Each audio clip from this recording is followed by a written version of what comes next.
The crisp $50 bill landed in my lobster bisque with a sickening splash, sending droplets of orange cream onto my face.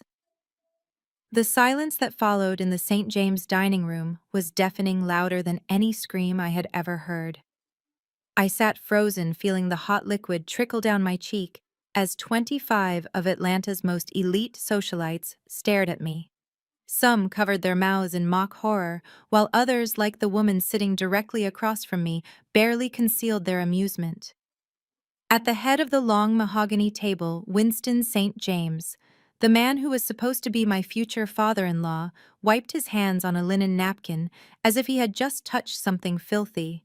He looked me dead in the eye and said the words that would haunt him for the rest of his short-lived career. He called me street garbage in a borrowed dress. He thought he was discarding a gold digger. He had no idea he was declaring war on the very person holding the lifeline to his crumbling empire. My name is Simone, and at 29 years old, I have learned that silence is often the loudest weapon in the room. But before I tell you how I brought a billion-dollar dynasty to its knees with a single signature, please take a moment to like this video and subscribe to the channel. If you have ever been underestimated or judged by people who thought they were better than you, let me know in the comments where you are watching from. Your support helps share these stories of justice. The nightmare began exactly 45 minutes earlier. I had pulled my modest Honda Civic into the circular driveway of the St. James estate in Buckhead. The mansion looked more like a museum than a home, with its limestone columns and perfectly manicured hedges that seemed to judge you as you walked past. My boyfriend Jamal had squeezed my hand before we entered. He told me to just be myself, but his palm was sweaty and he refused to make eye contact. That should have been my first red flag. When the heavy oak doors opened, the rush of air conditioning hit me like a physical wall. Standing in the foyer was Vivian St. James. She was a former beauty queen who clung to her glory days with the help of excessive diamonds and a very expensive plastic surgeon. She did not smile. Her eyes scanned me from my hair down to my nude heels, stopping to analyze the fabric of my black dress. "Delivery is around the back, dear," she said, turning away before I could even speak. I felt my face burn. Jamal quickly stepped in, muttering that I was his girlfriend, not the caterer. Vivian turned back slowly, her eyebrows raised in feigned surprise. "Oh, I see," she said, her voice dripping with artificial sweetness. "I suppose with the lighting in here it is hard to tell the difference." "Welcome, Simone. Try not to touch the walls. We just had the silk wallpaper imported from Italy." I swallowed my pride and held out the gift bag I had brought. Inside was a bottle of Chateau Margaux, 1982, a vintage wine worth more than $5,000. It was a rare bottle from my personal collection, something I thought a connoisseur like Winston would appreciate. But the bottle was old, and the label was slightly stained from decades of cellar aging.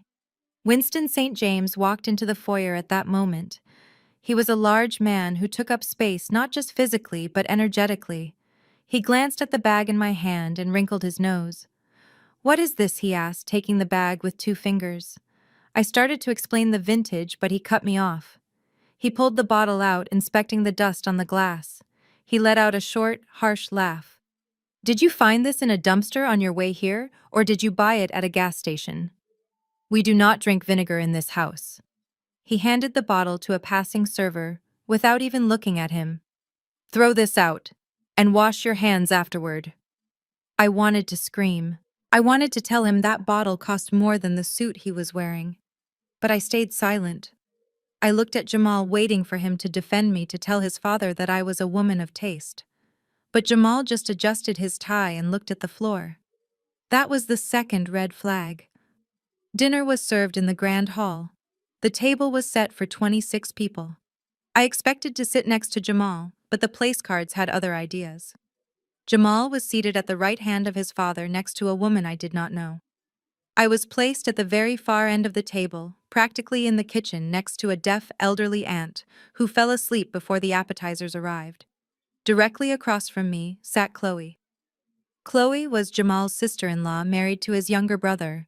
She was blonde, beautiful, and radiated the kind of hostility that is only found in people who are deeply insecure. Chloe leaned forward, her blue eyes sparkling with malice. So, Simone Jamal tells us you are a consultant. That is such a fascinating term.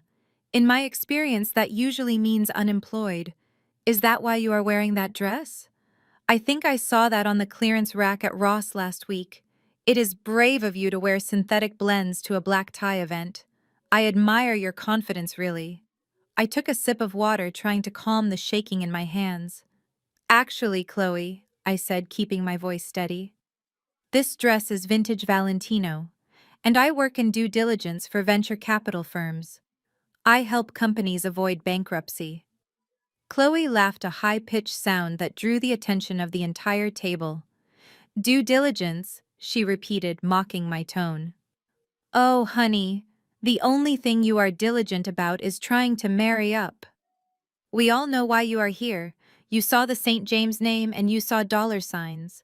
But let me give you a little advice from one woman to another. You do not fit in here. You are like a paper plate in a cabinet of fine china. That was when Winston tapped his spoon against his crystal glass, silencing the room. He stood up, his face flushed with anger, and perhaps too much scotch.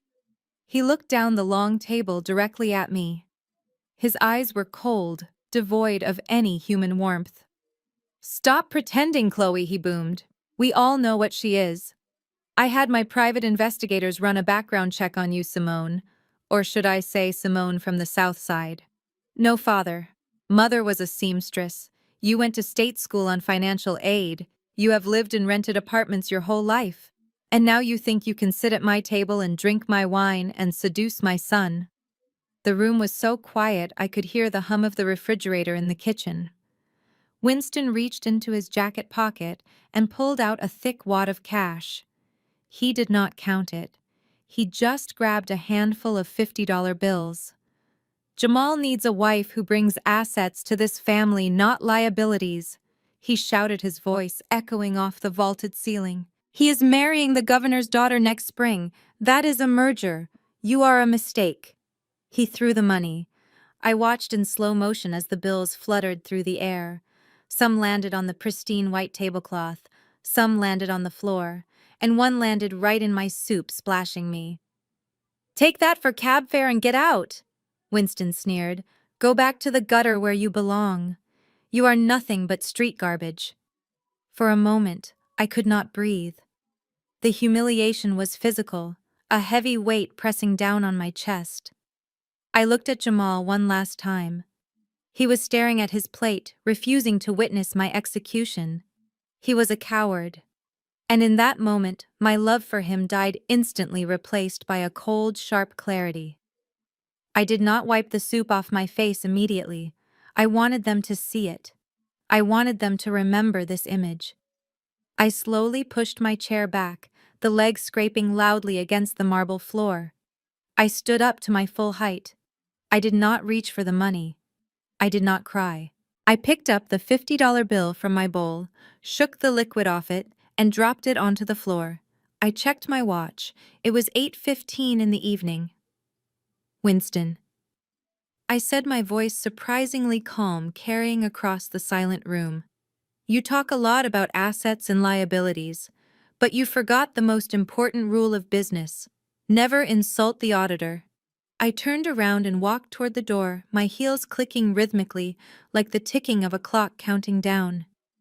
As I reached the archway, I paused and looked back at the table of frozen faces. You just made a billion-dollar mistake, I whispered, and unlike you, I always keep my receipts. I walked out into the cool night air, leaving the St. James dynasty to rot in their own arrogance. The war had begun.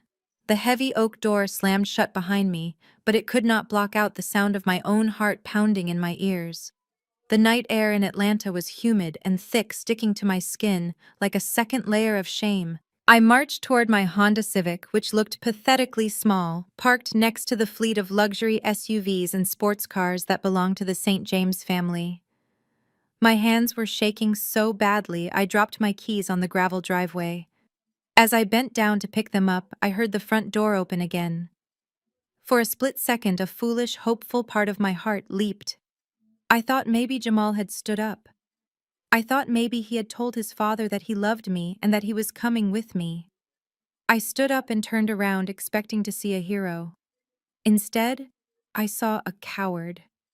Jamal was jogging toward me, but his body language was all wrong. He was not rushing to comfort me. He looked annoyed. He looked like a man who had just been inconvenienced, not a man whose girlfriend had just been verbally assaulted by his father. He stopped a few feet away from me, loosening his silk tie, as if the very air around us was choking him. "Simone, wait," he huffed out of breath. "You cannot just leave like that. Do you have any idea what you just did in there?" I stared at him, blinking back the hot tears that were threatening to spill. What I did. Jamal, your father, just called me street garbage. He threw money at me like I was some cheap entertainment. And you sat there. You sat there and ate your soup. Jamal ran a hand over his face, exasperated. He is under a lot of pressure, Simone. The merger with the Atlas Fund is stalling, and he is stressed. You know how he gets when he drinks scotch? You should have just taken the high road. You should have laughed it off. But no, you had to make a scene with that comment about receipts. You embarrassed me in front of the governor's chief of staff. I felt a coldness spread through my chest that had nothing to do with the weather. It was the icy realization that the man I had spent 6 months with was a stranger. I embarrassed you, I repeated, my voice dropping to a dangerous whisper. He humiliated me, Jamal. He treated me like I was less than human. And you are worried about your reputation. Jamal took a step closer, invading my personal space. His eyes were frantic. Look, you do not understand how this works. The St. James name is everything. Without it, I am nothing. Dad threatened to cut me off this morning. He said if I did not secure this marriage with the governor's daughter, he would cancel my black card and freeze my trust fund. The truth finally spilled out like garbage from a tipped can. I looked at him with pure disgust. So that is what this is about. Your credit card limit. You were never going to introduce me as your serious girlfriend, were you? I was just a rebellion. A way to make Daddy mad until you had to fall back in line.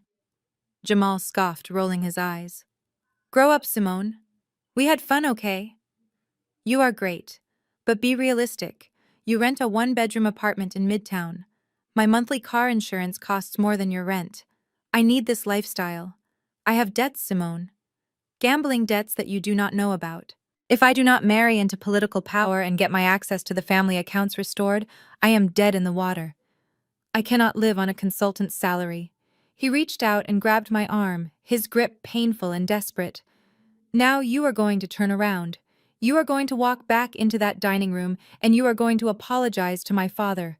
You will tell him you were emotional and that you know your place. If you do that, maybe he will let me keep seeing you on the side. The suggestion hung in the air, gross and insulting. He wanted me to be his mistress while he married for money. He wanted me to bow down to the man who spat on me, just so he could keep his luxury car. I yanked my arm back, but his grip tightened. Let go of me, Jamal, I warned him. No, he shouted, his face twisting into something ugly.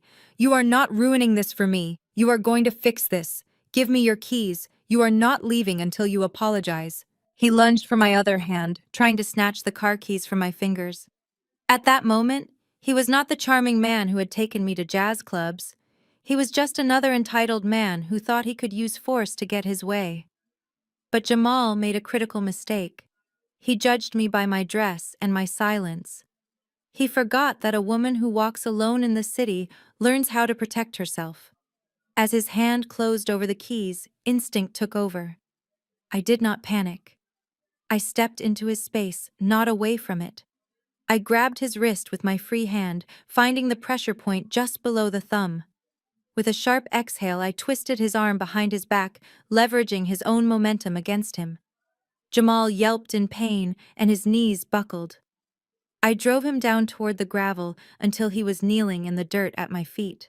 The expensive fabric of his suit pants tore against the stones. Ow, Simone, stop, you are breaking my arm, he shrieked. I leaned down close to his ear. My voice was steady, devoid of any fear. I am not the one who is broken, Jamal. You are a weak, pathetic little man. You think money makes you powerful. But without your father's checkbook, you are nothing. Do not ever touch me again. I released him and shoved him forward. He sprawled onto the driveway, coughing and clutching his wrist. He looked up at me with wide, terrified eyes as if seeing me for the first time. You are crazy, he sputtered. No, Jamal, I said, opening my car door. I am just out of your league. I slammed the door shut and locked it immediately. Jamal scrambled to his feet, banging on the window, shouting something I could not hear, but I did not look back. I started the engine and reversed out of the driveway, my headlights sweeping over him one last time, leaving him in the dust where he belonged. As I turned onto the main road leading away from the Buckhead estate, the tears finally stopped. The sadness evaporated, replaced by a burning, white-hot anger. I reached into my purse and pulled out my phone. It was a secure line, one that bypassed the standard networks. I dialed a number I had not used in months. It rang once. Yes, Miss Williams, a professional voice answered. I stared at the road ahead, my eyes narrowing as the skyline of Atlanta came into view. It is Simone, I said. Wake up the legal team. I want you to activate the St. James file. There was a brief pause on the other end. The St. James file, ma'am. That is the scorched earth protocol. Are you sure? I gripped the steering wheel tighter, my knuckles turning white. I want a full forensic audit of their holdings starting Monday morning. I want to know where every single cent has gone for the last 10 years. And call the Atlas Fund board members. Tell them I am exercising my veto power on the merger. Understood, Miss Williams. Anything else? Yes, I said, a cold smile touching my lips. Cancel the catering for their victory party. They are not going to have anything to celebrate. I hung up the phone and pressed my foot down on the accelerator. Winston St. James had called me garbage. He had no idea that he had just handed the keys to his destruction to the only person who knew exactly where the bodies were buried. Monday was going to be a bloodbath. The Monday morning sun streamed through the scratched window of the Daily Grind, a small coffee shop in Midtown that smelled of roasted beans and old books. To the rest of the world, I looked like just another freelancer, nursing a $5 latte and typing away on a laptop. I was wearing a simple gray hoodie and leggings, blending in perfectly with the college students and tired nurses around me. But what was on my screen was far from homework. I was logged into the Atlas Fund secure server, staring at the preliminary forensic audit of the St. James Construction Group. The numbers were bleeding red. It was worse than I thought. The company was not just struggling, it was being hollowed out from the inside. I took a sip of my black coffee, letting the bitterness wake me up. I had not slept since Saturday night, since the moment Winston St. James threw $50 at me. My anger had not faded, it had crystallized into a cold, hard determination. I was tracing a series of suspicious vendor payments when the scent of Chanel No. 5 hit me like a chemical weapon. It was out of place here among the smell of espresso and rain. I did not need to look up to know who it was. The click of designer stilettos on the worn linoleum floor was a dead giveaway. Well, this is quaint. The voice was high-pitched and laced with fake sweetness.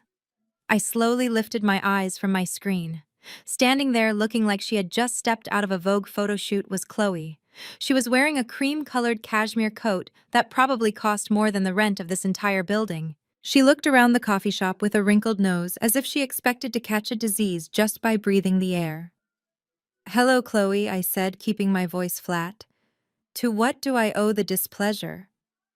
Chloe pulled out the chair opposite me without asking. She placed her pristine Birkin bag on the sticky table and sighed dramatically. She took off her oversized sunglasses, revealing eyes that were perfectly made up, but completely cold. "Look, Simone, I am not here to fight," she said, leaning in as if we were old friends sharing a secret. I actually felt bad about Saturday night. Winston can be so old-fashioned. He is from a different generation, you know. He does not understand that things are different now. I closed my laptop lid slightly, shielding the evidence of her family's financial ruin. Is that right? I asked. So calling me street garbage is just him being old-fashioned. Interesting interpretation of racism and classism, Chloe.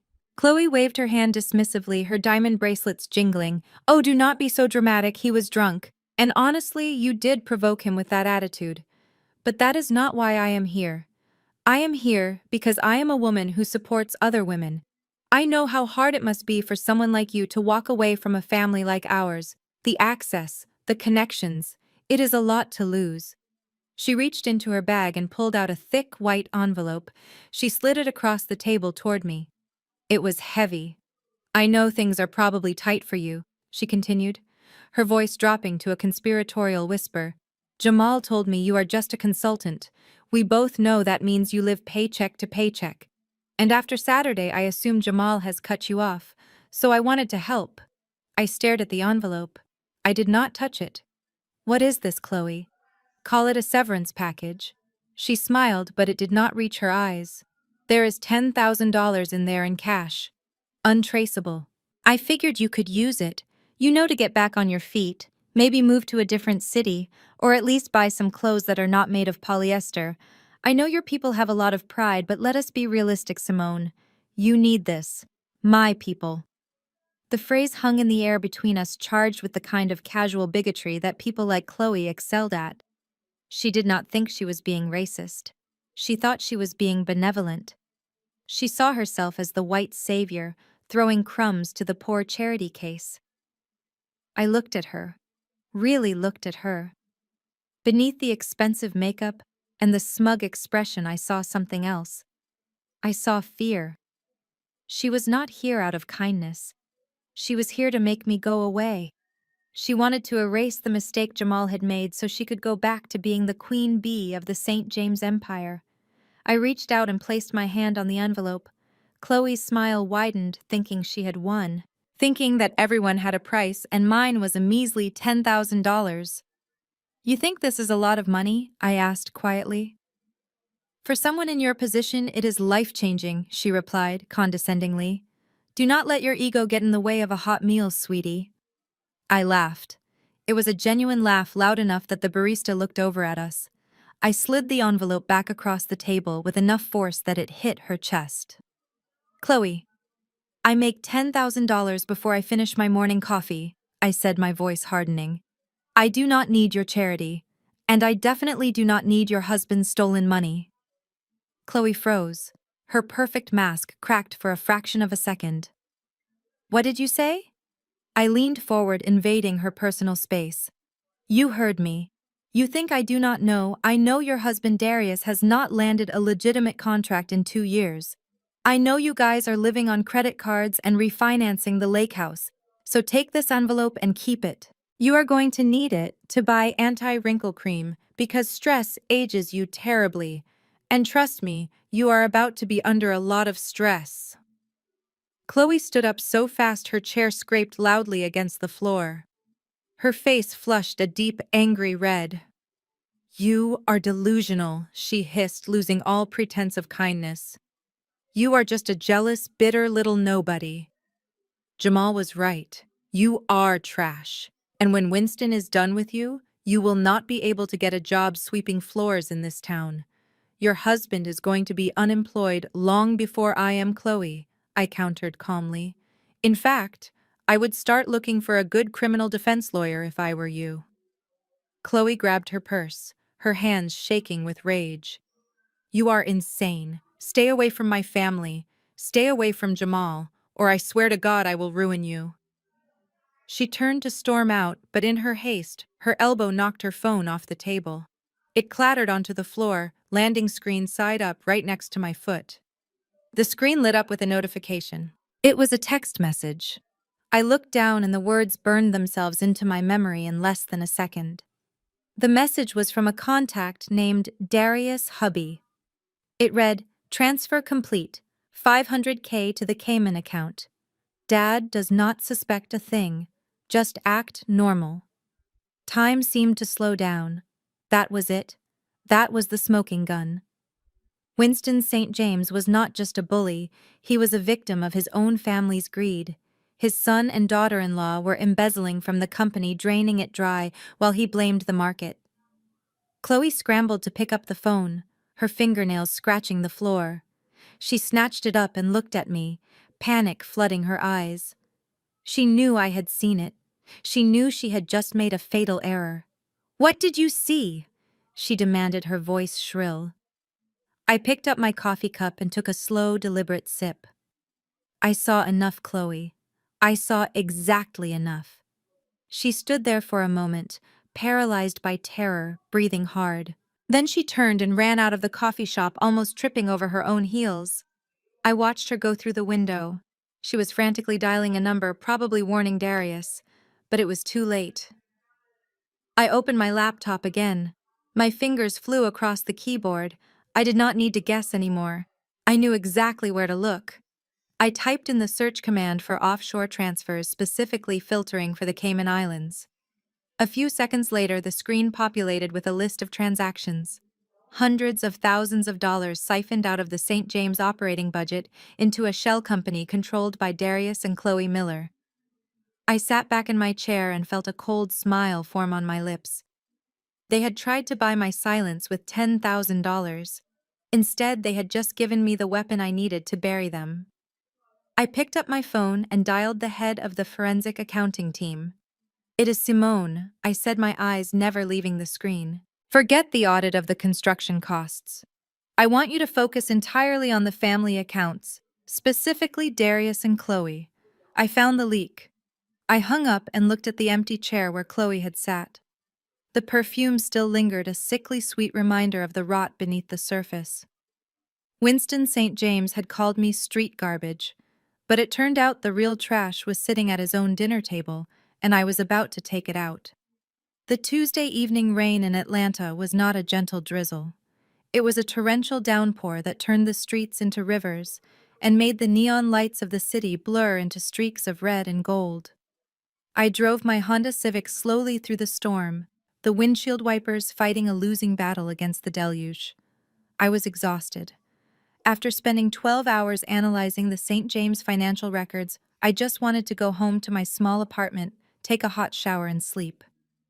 But as I turned the corner onto my street, my heart stopped cold in my chest. My apartment building was a modest brick structure in Midtown, nothing fancy, but it was safe, and it was mine.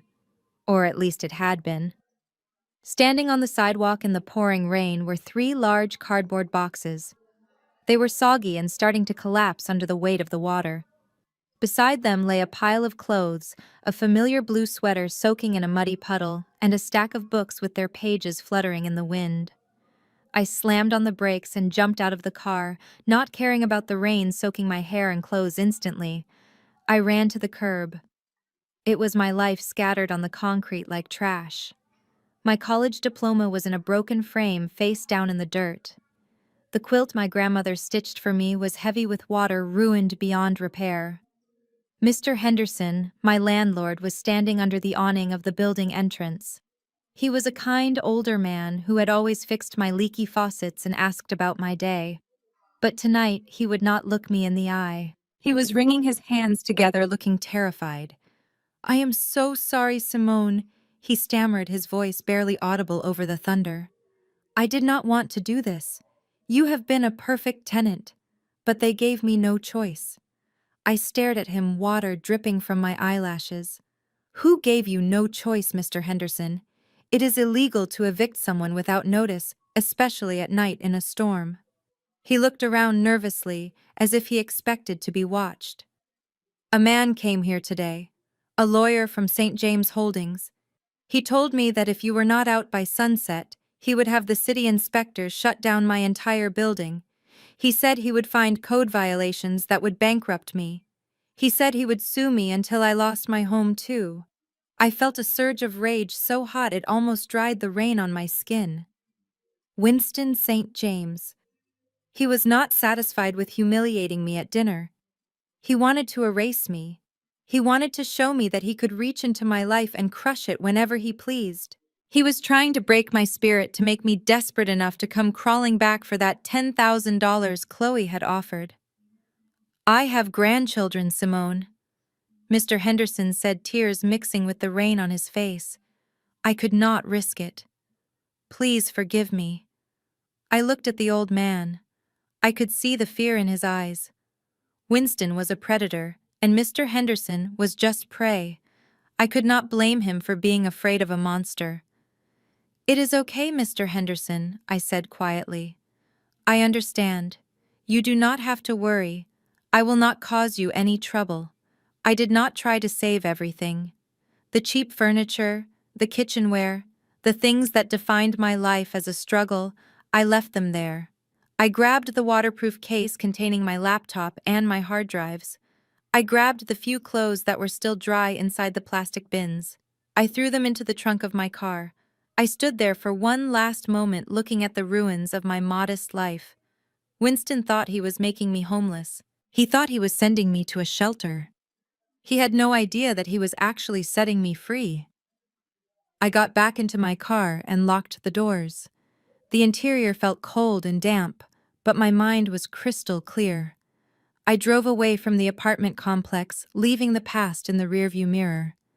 I did not head toward the motels on the outskirts of town. I turned the wheel toward the heart of Buckhead, the same neighborhood where the St. James family lived in their ivory tower. I drove straight to the Four Seasons Hotel.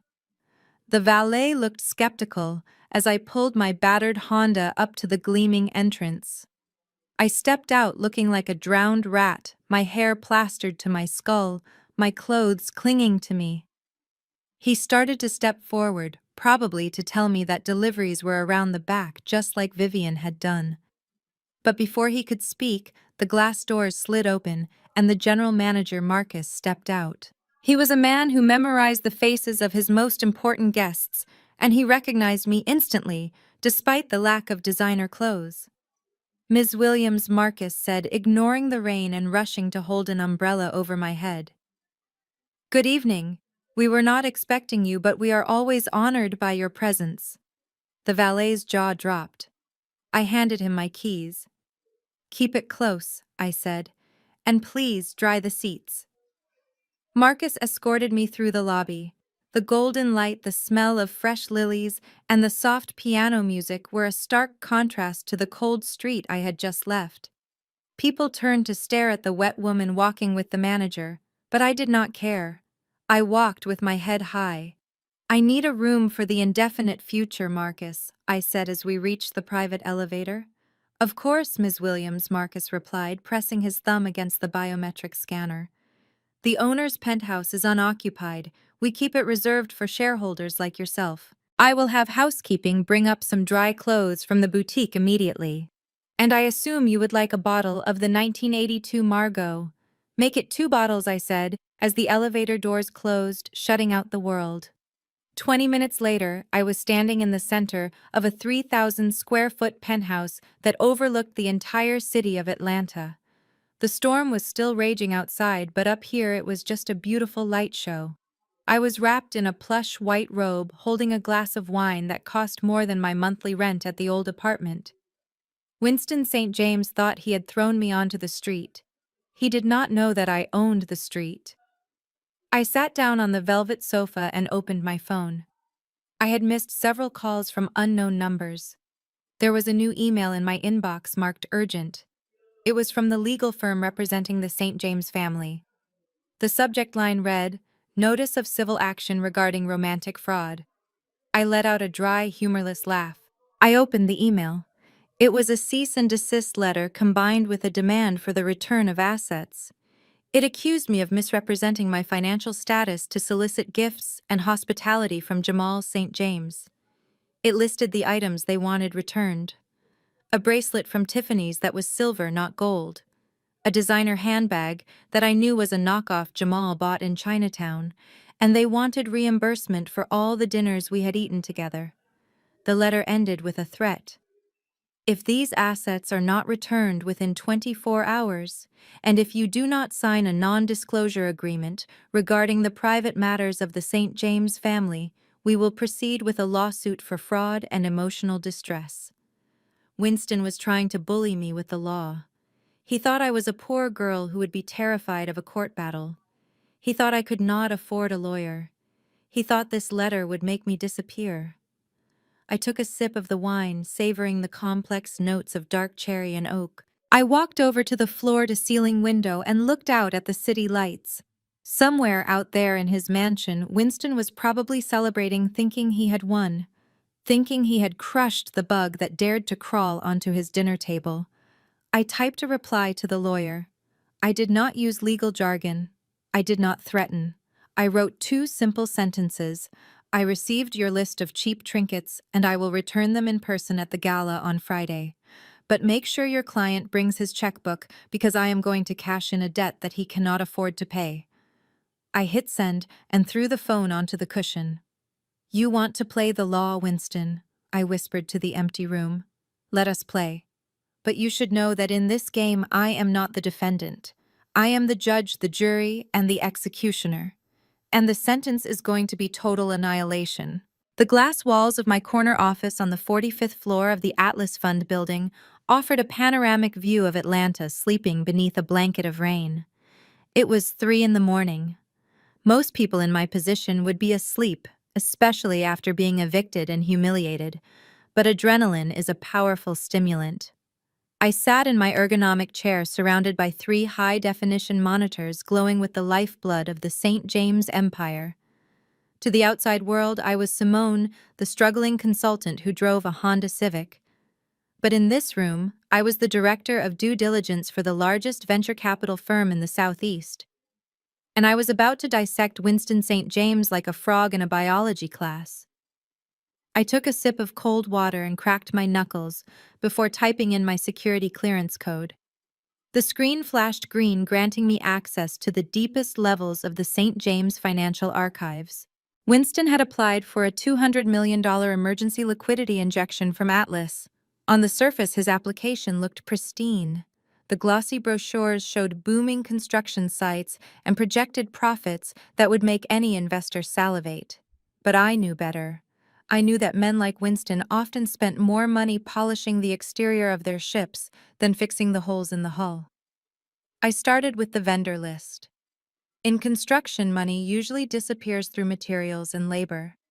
I ran a cross-reference algorithm searching for duplicate addresses and recurring payments under $10,000, which is the threshold for automatic banking alerts. The system hummed for a moment, processing terabytes of data before pinging with a red alert. There it was. A company called Apex Supply Solutions, based in a warehouse district in Savannah. Over the last 3 years, St. James Construction had paid Apex Supply over $4 million for high-grade lumber and steel beams. It seemed legitimate on paper. But when I pulled up the shipping manifests, I noticed something strange. The weight of the shipments was listed as 0. Millions of dollars of steel that weighed nothing. I dug deeper. I traced the ownership of Apex Supply Solutions. It was hidden behind a series of LLCs registered in Delaware meant to obscure the true beneficiary. But I had software designed to pierce the corporate veil. Layer by layer, I peeled back the deception. The registered agent for the company was a lawyer I recognized. He was the same man who had handled the prenuptial agreement for Jamal's younger brother Darius. And the primary signatory on the bank account for Apex Supply was not a lumber tycoon. It was C. Miller, Chloe Miller. I sat back in my chair, stunned by the audacity of it. Chloe, the woman who had sneered at my dress and offered me $10,000 of pity money, was running a massive embezzlement scheme right under Winston's nose. She and her husband Darius were not just living beyond their means, they were actively cannibalizing the family business. They had set up fake vendor accounts invoicing the company for materials that never existed and funneling the cash into their private accounts to fund their vacations, designer bags, and that brand new Porsche Darius was driving. The irony was suffocating. Winston St. James prided himself on his intuition. He claimed he could smell a bad deal a mile away. He had looked at me, a woman who had worked her way up from nothing, and saw a thief. Yet he looked at Chloe, a woman with the right skin color and the right pedigree, and saw perfection. He was so blinded by his own prejudice that he never thought to check the pockets of the people sitting at his own dinner table. He trusted her because she looked the part. He despised me because I did not. That racism was not just a character flaw, it was a business liability that was costing him millions. I continued to follow the money. It did not stop at Apex Supply. There were consulting fees paid to non-existent firms in the Cayman Islands. There were landscape maintenance charges for properties that St. James Construction had sold 5 years ago. Darius and Chloe were not just skimming off the top, they were drilling holes in the bottom of the boat. The St. James Empire was not a fortress, it was a hollow shell held together by debt and lies. If Atlas Fund gave them that $200 million, it would disappear into Chloe's offshore accounts within a month, leaving us with nothing but bad debt. My office phone buzzed, cutting through the silence. I glanced at the caller ID. It was Jonathan, the CEO of Atlas Fund, and my direct superior. He rarely called this early unless the building was on fire. I picked up the handset. "Good morning, Jonathan." "Simone." "I apologize for the hour," Jonathan said, his voice tight with stress. "But we have a situation in the lobby." I frowned, checking the security feed on my second monitor. "In the lobby. It is 3:30 in the morning." "I know," Jonathan sighed. "It is Winston St. James. He is down there with his lawyers. He is practically hysterical, Simone. He says the bank is threatening to freeze his payroll accounts by Friday. He is demanding to see someone senior. He says he will not leave until he gets a signature on the loan term sheet. He is making a scene, screaming about his friendship with the governor." A cold smile spread across my face. Desperation did not look good on Winston. He was realizing that his house of cards was shaking, and he was terrified. He needed this money not for expansion but for survival. He needed it to cover the holes Chloe and Darius had dug before the auditors found them. "Tell him to go home, Jonathan," I said, calmly leaning back in my leather chair. "Tell him that Atlas Fund does not conduct business with desperate men in hotel lobbies in the middle of the night. But Simone, he is threatening to take the deal to our competitors," Jonathan warned.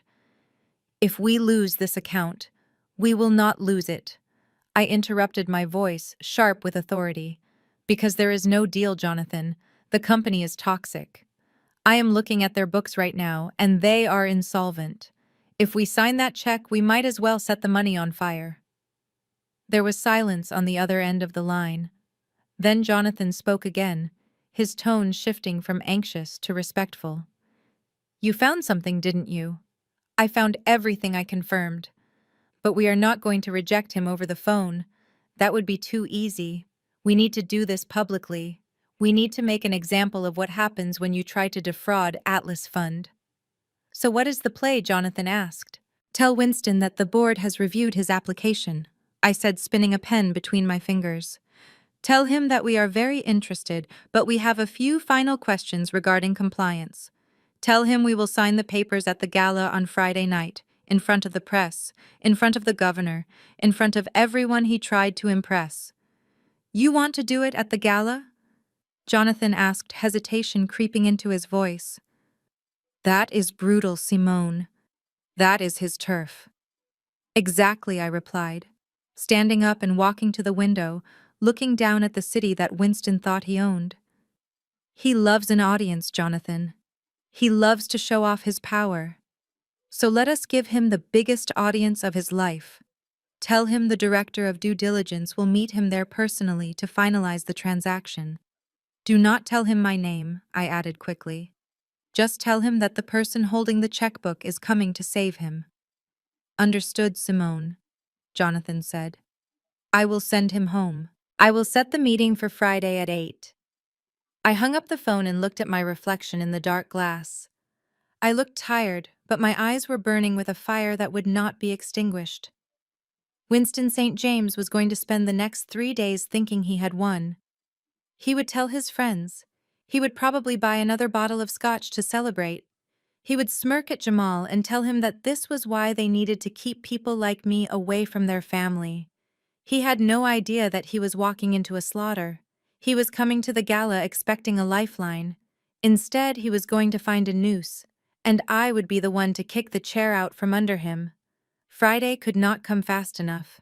The Wednesday afternoon sun reflected off the polished marble floors of Maison de l'Amour, the most exclusive fashion boutique in Atlanta.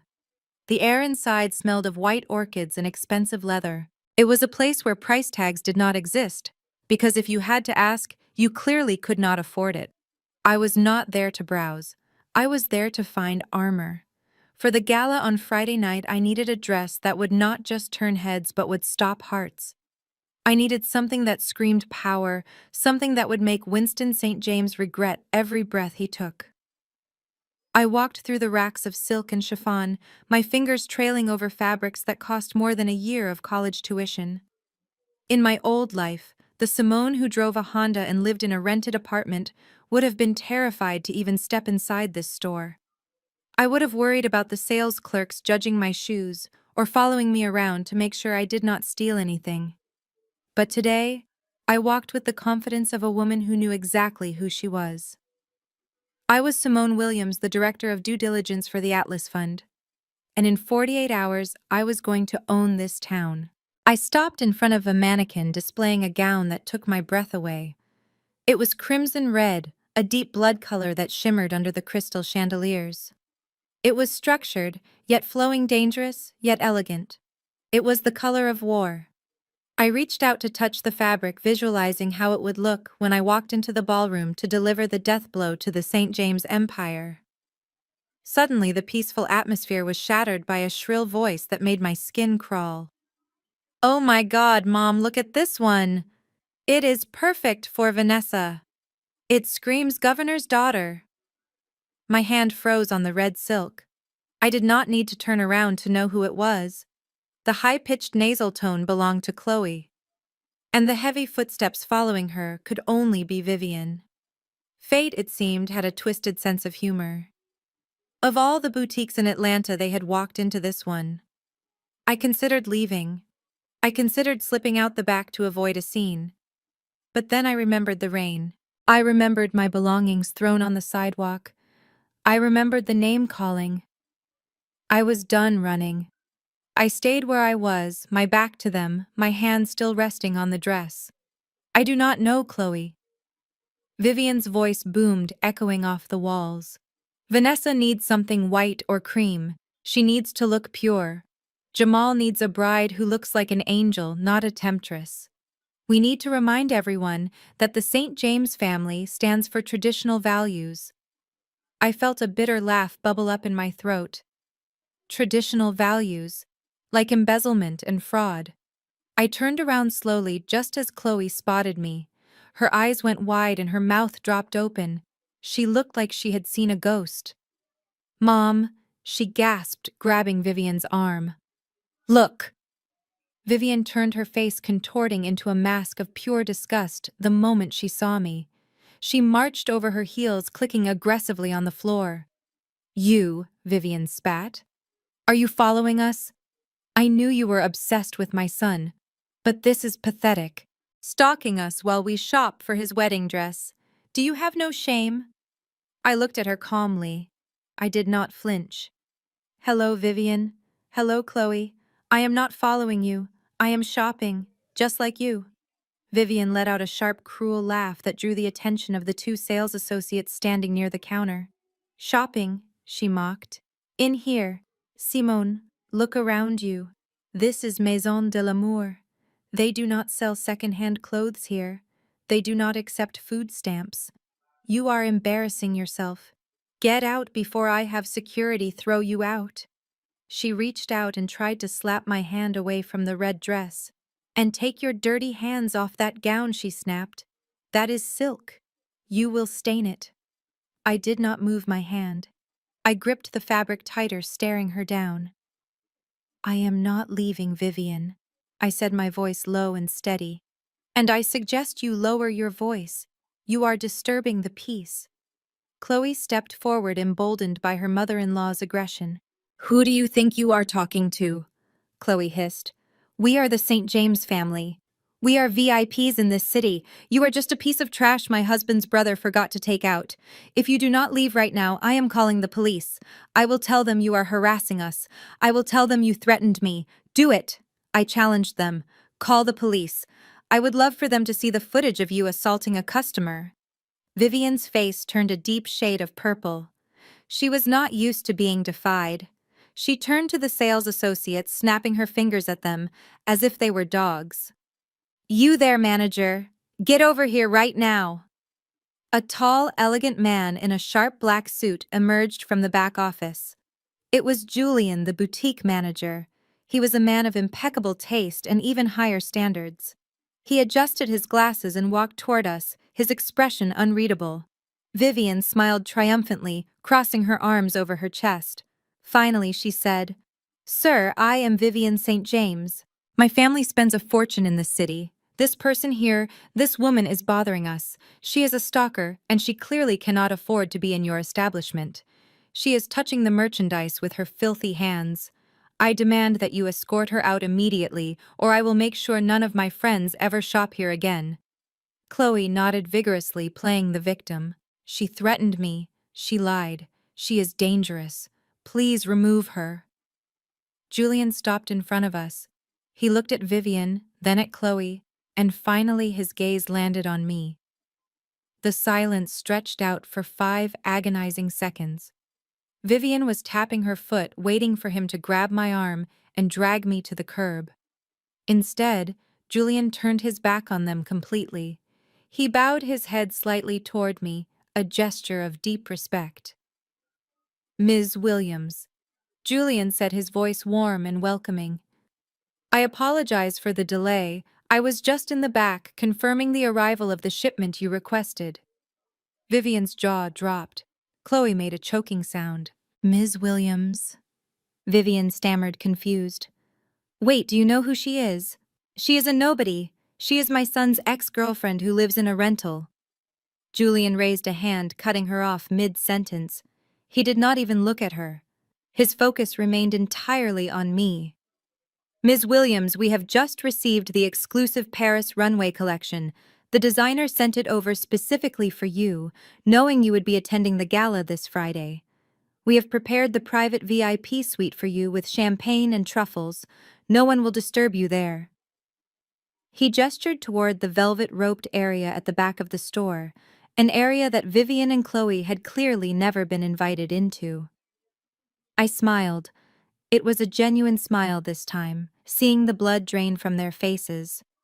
"Thank you, Julian," I said smoothly. "That sounds perfect. It is a bit too loud out here for my taste. The riffraff seems to be getting bold today."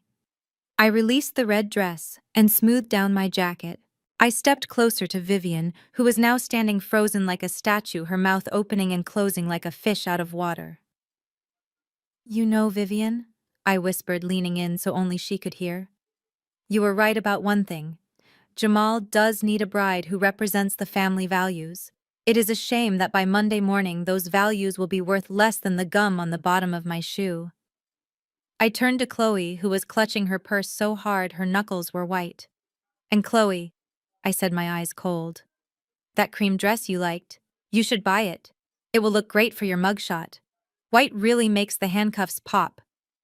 I turned on my heel and followed Julian toward the VIP suite. "Wait!" Vivian screeched behind me, her voice cracking. "Who is she? Why are you treating her like royalty? Do you know how much money my husband has?" I heard Julian pause and address them one last time, his voice dripping with professional disdain. "Madam Ms. Williams is not just a customer. She is one of our top-tier shareholders. Now, if you cannot lower your voices, I will have to ask you to leave. We have a strict policy against harassment." I walked through the velvet curtains and sat down on the plush sofa in the private suite. A server immediately poured me a glass of golden champagne. I could still hear the faint sounds of Vivian and Chloe arguing with the staff outside, but they sounded small, distant, and irrelevant. I took a sip of the champagne. It tasted like victory. I looked at the rack of dresses Julian had prepared for me. They were exquisite, but my mind was not on the clothes.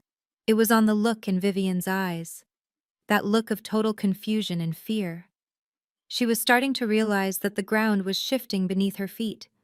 She just did not know that I was the earthquake, and the big tremor was still to come.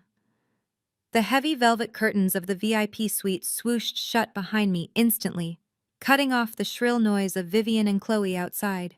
The silence in the private dressing room was heavy and luxurious, smelling of expensive perfume and fresh lilies. I stood alone in front of a three-way mirror that stretched from the floor to the gilded ceiling. My reflection stared back at me. For a moment I saw the girl who had been humiliated at the dinner table, the girl in the clearance rack dress. But then I looked at the garment hanging on the gold rack beside me, and I knew that girl was gone forever. The dress was a masterpiece of crimson silk. It was not just red, it was the color of fresh blood. It was the color of a warning sign. It was the color of revenge. I ran my fingers over the cool fabric, feeling the weight of the craftsmanship. Julian, the manager, had not lied. This was from the Paris Runway collection, a one-of-a-kind piece designed for a woman who commanded rooms, not for a woman who served in them. I slipped out of my street clothes and stepped into the gown. It fit as if the designer had my measurements memorized. The silk hugged my curves like a second skin, plunging daringly in the back, but remaining elegant and structured in the front. I zipped it up and turned to the mirror. The transformation was absolute. I did not look like a consultant. I did not look like a victim. I looked like the CEO of a company that was about to acquire the world. I looked dangerous. As I adjusted the straps, I heard voices drifting through the curtain. Vivian and Chloe were still out there, refusing to leave, unable to accept that I had been granted access to a sanctuary they were denied. "She is probably sleeping with him." Chloe's voice leaked through the velvet, dripping with jealousy. "That is the only explanation, Mom. Look at her. She cannot afford a button in this store. She probably seduced the manager to get a few minutes of feeling special. It is sad, really." I paused, my hand resting on the cool glass of the champagne flute. Their pettiness was almost impressive. They could not conceive of a world where a woman like me could have power on her own merit. In their minds, my value had to be tied to a man either through marriage or through sex. Vivian huffed loud enough for me to hear. "You are right, darling. It is the only logical answer. Julian always did have low standards. We should report him to corporate. Allowing street trash into the VIP suite devalues the brand. I feel dirty just being in the same building as her." I took a slow sip of the golden champagne, letting the bubbles fizz against my tongue. I could have stayed in there, hiding in luxury, waiting for them to leave. But that was the old Simone. The new Simone wanted them to see. I wanted them to witness the threat before it consumed them. I set the glass down. I checked my reflection one last time. Shoulders back, chin up, eyes cold. I reached out and swept the velvet curtains open with a dramatic flourish. The sound of their gossiping died instantly. Vivian and Chloe were standing near the accessory counter, pretending to look at scarves, but their eyes snapped to me the moment I emerged. The boutique fell silent. Even the other customers stopped to look. The dress caught the light of the crystal chandeliers, shimmering like liquid fire. I walked toward the main counter, my stride long and confident, the silk train flowing behind me like a river of blood. I did not look at the floor. I looked straight ahead, right at the two women who had tried to break me. Chloe's mouth actually fell open. She dropped the silk scarf she was holding. For a second she forgot to be hateful and just stared in pure envy. The dress was better than anything she had ever worn. It made her look like a child playing dress-up in her mother's clothes. Vivian recovered first. Her face twisted into a sneer, but I could see the uncertainty flickering in her eyes. She was trying to reconcile the image of the poor girl she had evicted with the vision of power standing before her. "Well," she said, her voice shrill and shaky, "I hope you enjoyed playing Princess Simone. But playtime is over. Do you have any idea how much that costs? You are going to soil it, and then you will be in debt for the rest of your miserable life trying to pay for it." I ignored her. I walked straight to the counter where Julian was waiting with a smile. "It is perfect, Julian," I said, my voice carrying clearly through the silent store. "I will take it, and I will take the diamond earrings in the display case, the ones with the ruby accents. They match the neckline perfectly." Chloe let out a scoff that sounded like a bark. You are delusional. Julian, call security. She is trying to steal. She cannot pay for that. That bill is over $15,000. Julian did not move. He looked at me with expectation. I reached into my purse. I did not pull out cash. I did not pull out a debit card. I reached into the hidden compartment of my wallet and withdrew a card made of heavy anodized titanium. It was black. Matte black. The Centurion card from American Express. The kind of card you get by invitation only. The kind of card that has no limit. I held it up for a second, letting the light catch the black metal surface. Vivian gasped. She knew what that card was. She had been trying to get Winston to qualify for one for years, but his credit was too leveraged. I dropped the card onto the glass counter. It made a heavy, distinct clink sound that echoed in the quiet room. It was the sound of ultimate power. Put it on this, I said calmly, and have the dress sent to my suite at the Four Seasons. I do not want to carry it. Vivian stumbled forward, gripping the edge of a display table for support. Her face had gone pale beneath her heavy makeup. That is a fake, she whispered, but there was no conviction in her voice. That has to be fake. Where did you get that? Who did you steal that from? I punched in my code. The machine beeped instantly. Approved. I took the receipt and the black card, slipping them back into my purse. I turned slowly to face Vivian and Chloe. They looked small now. They looked cheap.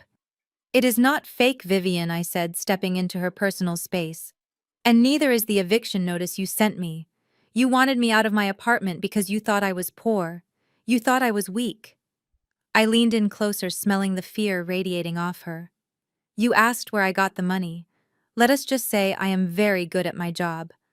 My job is finding things people want to hide, like stolen money, like fake invoices, like hollow companies.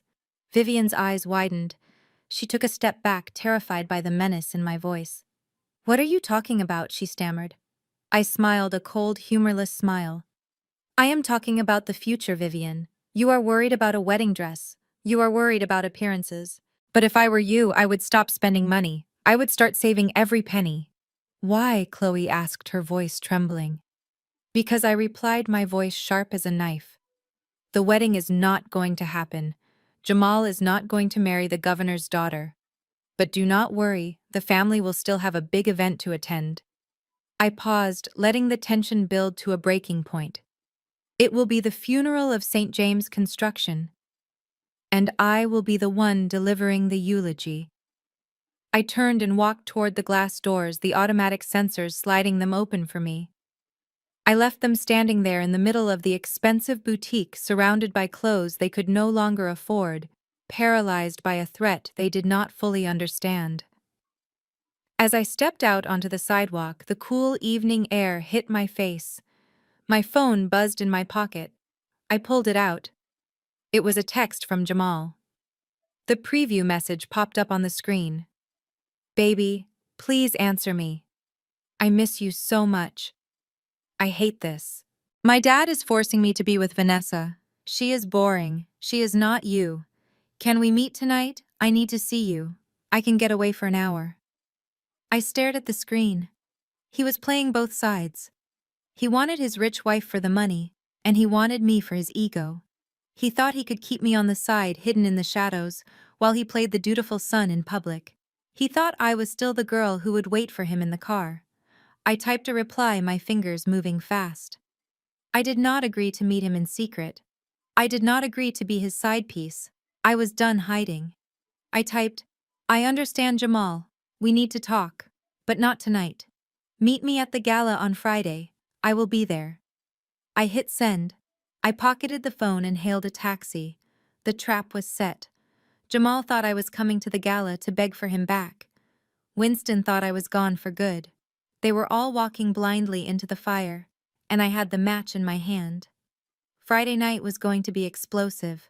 Friday morning dawned over Atlanta with a deceptive brilliance. The sky was a piercing blue, and the air was crisp, perfect weather for a victory lap. Inside the St. James estate, the mood was electric. For the first time in months, the heavy cloud of impending bankruptcy had lifted, replaced by the manic energy of people who believe they have gotten away with murder. Winston St. James sat at the head of the breakfast table, looking like a king who had just conquered a new land. He was wearing his tuxedo shirt already, even though the gala was hours away. He raised a glass of mimosa to his family, his face flushed with triumph. To us, Winston bellowed his voice, rattling the crystal chandelier. To the St. James legacy. They said we were finished. They said the market had turned against us. But look at us now. The Atlas Fund is not just giving us a loan, they are giving us a war chest. $200 million by midnight. He took a long swig of the champagne and slammed the glass down. Vivian clapped her hands delightedly, her eyes sparkling at the thought of the shopping spree she could now justify. Chloe sat next to Darius, looking smug. She believed her secret was safe. She thought that with the influx of new capital, her embezzlement would be buried under a mountain of fresh cash. She did not know that I had already traced every single cent. Winston pointed a sausage-like finger at Chloe. And you, my dear, you have stuck by this family through the lean times. Once the ink is dry on that contract, I am buying you that villa in Tuscany you have been whining about. Consider it a thank you for being a loyal daughter-in-law. Chloe feigned surprise, pressing a hand to her chest. Oh, Winston, you are too generous. I only did what any family member would do. And Jamal Winston continued, turning to his son. I know you have been eyeing that new Aston Martin. Go order it tomorrow. You need a car that fits your station, especially now that you are marrying Vanessa. We need to look the part of American royalty. Jamal smiled, but it was weak. He was the only one at the table who seemed to have a shadow of doubt in his eyes. He was looking at his phone, probably waiting for a text from me that would never come. He was trapped between the allure of the sports car and the terrifying memory of me in the boutique. But greed is a powerful anesthetic, and as Winston listed off the luxuries they would soon enjoy, Jamal simply nodded and drank his juice. He chose the comforting lie over the difficult truth. While they were dividing up money they did not yet have. I was sitting in a conference room 10 miles away, surrounded by a very different kind of atmosphere. The war room at the Atlas Fund was silent except for the hum of hard drives and the rustling of paper. The air was cold-conditioned to protect the servers and keep the minds sharp. Sitting around the long glass table were 5 of the best forensic accountants in the country and 3 senior litigators. They were my army, and we were ready for battle. David, the lead accountant, slid a thick binder across the table toward me. It landed with a heavy thud. It is worse than we thought, Simone, David said, rubbing his tired eyes. We knew about the embezzlement from Chloe and Darius. That is about $4 million. But Winston is the real problem. He has been cooking the books for 5 years. He has inflated the value of his real estate holdings by 300%.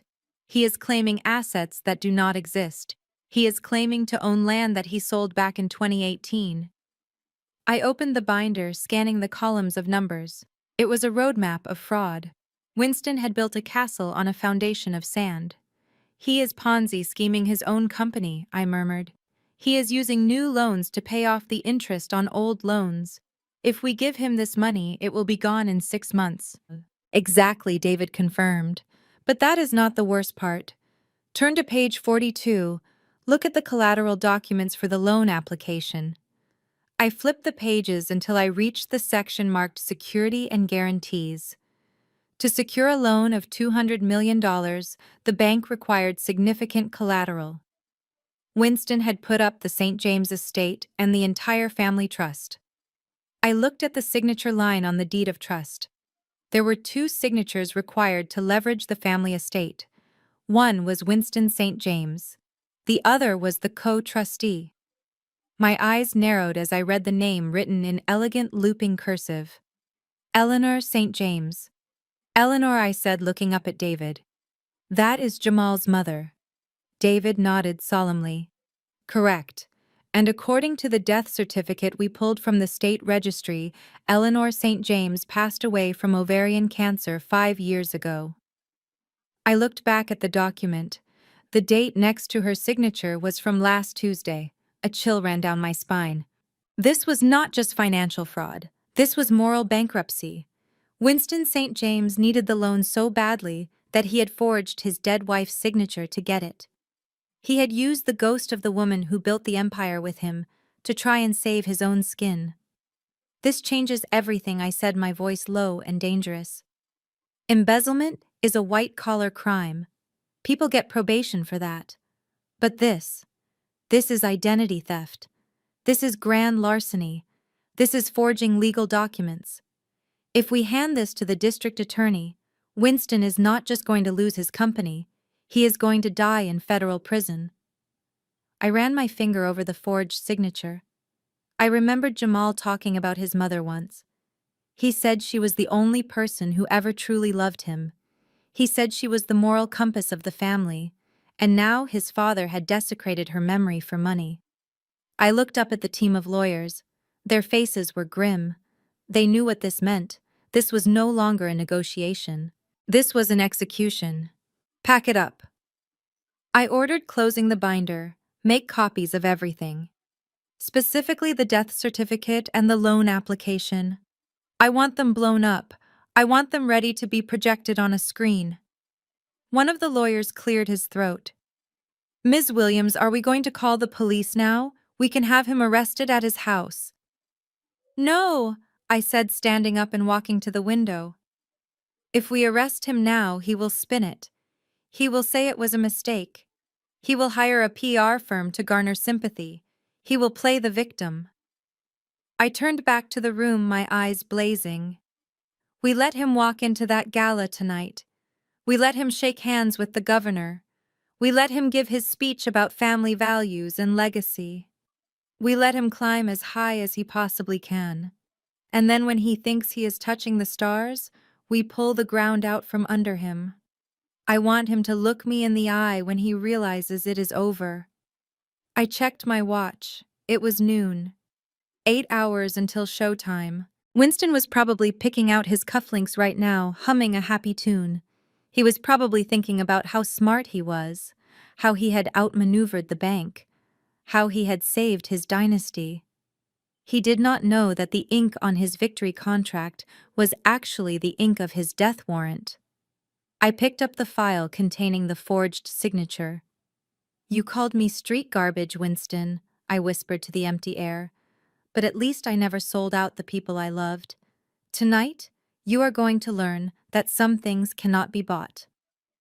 I walked out of the conference room, leaving the team to finalize the paperwork. I had an appointment at the salon. I had to look my best.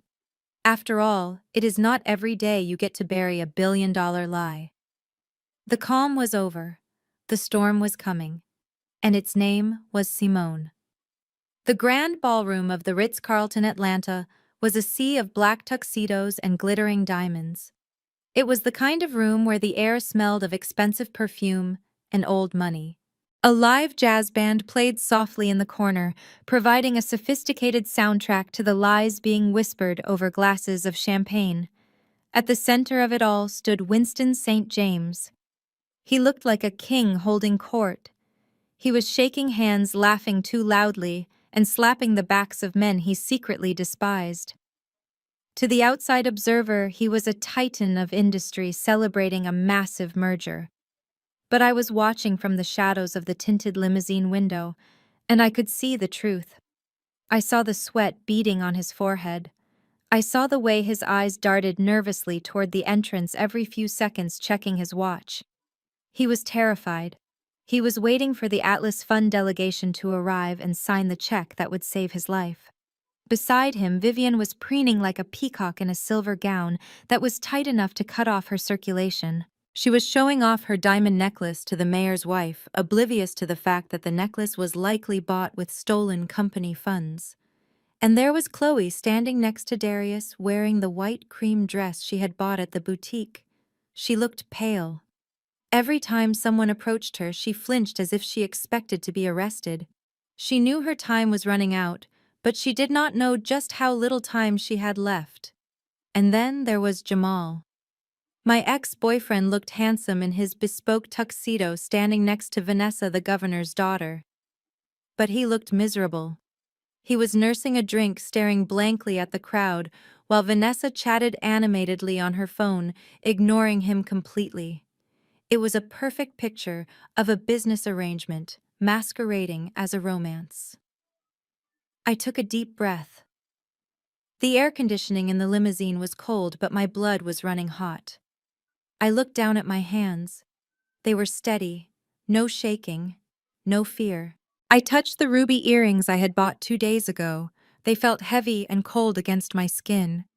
"Driver," I said into the intercom, "you can pull up now." The long black car glided forward, moving like a shark through deep water. It pulled up right to the edge of the red carpet where a wall of paparazzi was waiting. They were bored, snapping listless photos of local socialites. They were waiting for a star. They were waiting for a story. The driver stepped out and walked around to open my door. The heavy thud of the latch release echoed like a gunshot in the night air. I stepped out. First one red heel hit the carpet, then the other. I stood up, letting the crimson silk of the Paris runway gown cascade around me. The dress was a masterpiece of engineering and art. It hugged every curve of my body before flowing out into a dramatic train that looked like a pool of liquid fire. The deep red color stood out violently against the sea of black and white tuxedos. It was a declaration of war. For a second there was silence. Then the flashbulbs exploded. The paparazzi did not know who I was, but they knew power when they saw it. They started shouting, asking for my name, asking who I was wearing. I did not answer. I simply adjusted my sunglasses, even though it was night, and started walking up the red carpet. I walked with the rhythm of a woman who owns the pavement beneath her feet. I saw the moment the St. James family noticed me. It started with a ripple in the crowd. People stopped talking and turned to look. The sea of guests parted not out of politeness, but out of shock. Winston stopped mid-laugh. His glass froze halfway to his mouth. He squinted, trying to recognize the woman in the red dress. Vivian gasped, clutching her pearls in a cliché of horror. But it was Jamal who reacted first. I saw his eyes go wide. I saw the confusion morph into recognition and then into pure, unadulterated panic. He said something to Vanessa, who looked up annoyed, and then he started shoving his way through the crowd toward me. He looked frantic. He looked like a man trying to stop a bomb from detonating. He reached me just as I was about to step into the foyer. He blocked my path, his chest heaving, his face flushed with a mixture of anger and embarrassment. "Simone." He hissed, his voice low but venomous. "What are you doing here? Are you insane?" I stopped and looked at him over the rim of my sunglasses. I did not smile. I did not frown. I looked at him with the indifference of a statue. "Hello, Jamal," I said calmly. "You look sweaty. You should hydrate." He grabbed my arm, his fingers digging into my skin. This was the second time in a week he had put his hands on me in anger. "Do not play games with me," he snarled, leaning in close so the cameras would not catch his aggression. "You are crashing my father's gala. You are here to make a scene, aren't you? You are here to beg for me back, or try to embarrass me in front of Vanessa. Well, it is not going to work." He looked around nervously, ensuring his father was not watching. "Look at you," he continued, his eyes scanning my dress. "You spent that $10,000 Chloe gave you on a dress, didn't you? You think playing dress-up makes you one of us? It is pathetic. You are still the same girl who cannot pay her rent. You are just street garbage wrapped in red silk. Now turn around and get back in your taxi before I have security drag you out by your hair." I looked down at his hand on my arm. Then I looked up at his eyes. "Let go of me, Jamal," I said softly. "This is your last warning." He laughed, a cruel, ugly sound. "Or what?" "You will hurt me. You have no power here, Simone.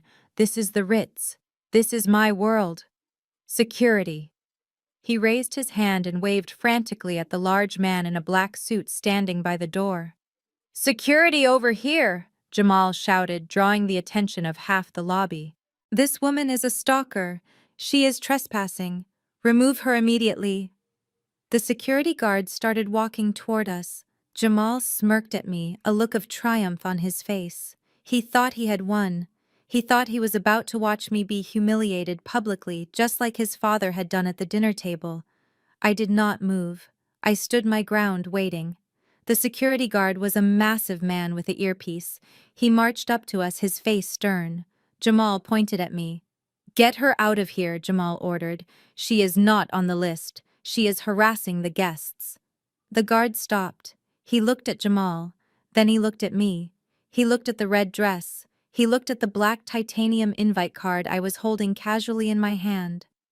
Then suddenly, a hand reached out and shoved Jamal back hard. It was not the security guard. It was Mr. Sterling, the head of protocol for the event, and the personal liaison for the Atlas Fund. He was a man of immense influence, and he looked furious. "Step aside, Mr. St. James, Mr." Sterling barked, his voice cutting through the noise. Jamal stumbled back, almost losing his balance. He looked at Mr. Sterling in shock. "Excuse me," Jamal stammered. "Do you know who I am? I am Winston's son. This woman is trash. She is crashing the party." Mr. Sterling ignored Jamal completely. He turned to me, and his entire demeanor changed. He bowed slightly, a gesture of deep respect that sent a shockwave through the onlookers. "Ms. Williams," Mr. Sterling said loud enough for everyone to hear. "I apologize profusely for the disruption. The Atlas Fund is honored by your presence tonight. We have been waiting for you."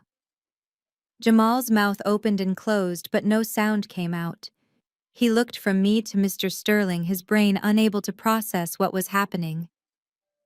"Wait," Jamal whispered, his voice trembling. "Ms. Williams. What do you mean? She is just Simone. She is a consultant." Mr. Sterling turned on him, his eyes cold and dismissive. "Young man, you will show some respect. This is not just a consultant. This is the director of due diligence and the representative of the board. She is the guest of honor tonight. Without her signature, your father's company does not get a single dime. Now get out of her way before I have you removed for harassing our VIP." The color drained from Jamal's face so fast he looked like a corpse. He stared at me with horror. The realization hit him like a physical blow. The woman he had called garbage, the woman he had discarded, was the one holding the keys to his kingdom. I adjusted my shawl and took a step forward, forcing Jamal to scramble out of my path. I stopped right next to him, close enough to smell the fear on him. "I told you, Jamal." I whispered, my voice ice cold. "I am not here to crash the party. I am here to end it."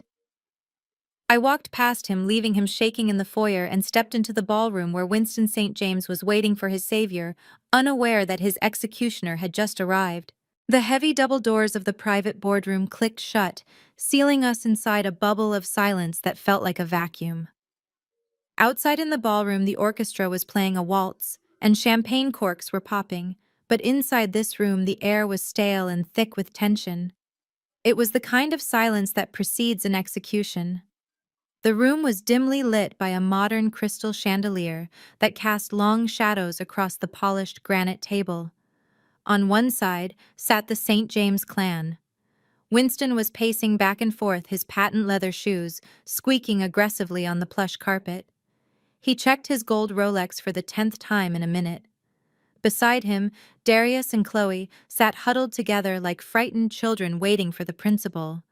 Chloe was chewing on her thumbnail, ruining her expensive manicure, her eyes darting toward the door every time a waiter passed by outside. Jamal was slumped in his chair, staring at a glass of water, his face a mask of misery. He knew I was in the building, but he clearly had not told his father. He was too cowardly to deliver the bad news, hoping that maybe I would just disappear, or that security had actually thrown me out. Winston slammed his hand down on the back of an empty leather chair, making Chloe jump. "This is unacceptable," he barked, his voice echoing off the wood-paneled walls. "It is 8:15. Jonathan said the vice president would be here at 8 sharp. Do they not know who I am? I have the governor waiting outside to toast to this deal. These finance people have no respect for legacy." He turned to Darius, glaring at his son-in-law. "Call them again, Darius. Tell them if they are not here in 2 minutes, I am walking out. There are plenty of other funds begging to lend me money.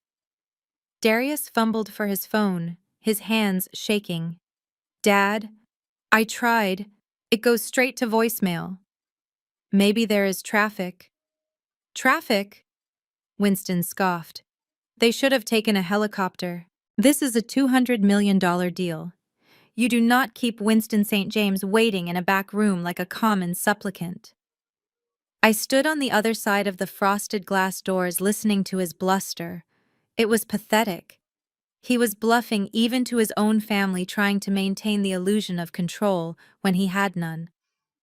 I looked at the team standing behind me. 5 of the sharpest legal minds and forensic accountants in Atlanta.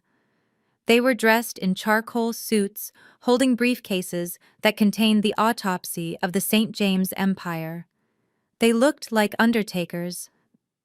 Are you ready, Ms. Williams? The lead attorney asked quietly. I smoothed the silk of my red dress. I took a deep breath, inhaling the scent of victory. Let us go inside, I said. The patient is ready to be operated on. I pushed the doors open with both hands. They swung wide, revealing the tableau of the St. James family. The sudden movement made everyone in the room freeze. Winston spun around, a charming smile already plastered on his face, expecting to see an old white man in a suit. Instead, he saw me. The smile slid off his face like sludge. For a moment, he just stared, blinking rapidly, as if his brain was refusing to process the visual data. He looked at the red dress. He looked at the diamonds. He looked at the 5 grim-faced men standing behind me like a phalanx. Then the confusion turned to rage. You! Winston roared. He took a step forward, his face turning a dangerous shade of crimson that matched my gown. How the hell did you get in here? Security. Where is security? He looked past me at the lawyers, assuming they were the Ritz-Carlton security team.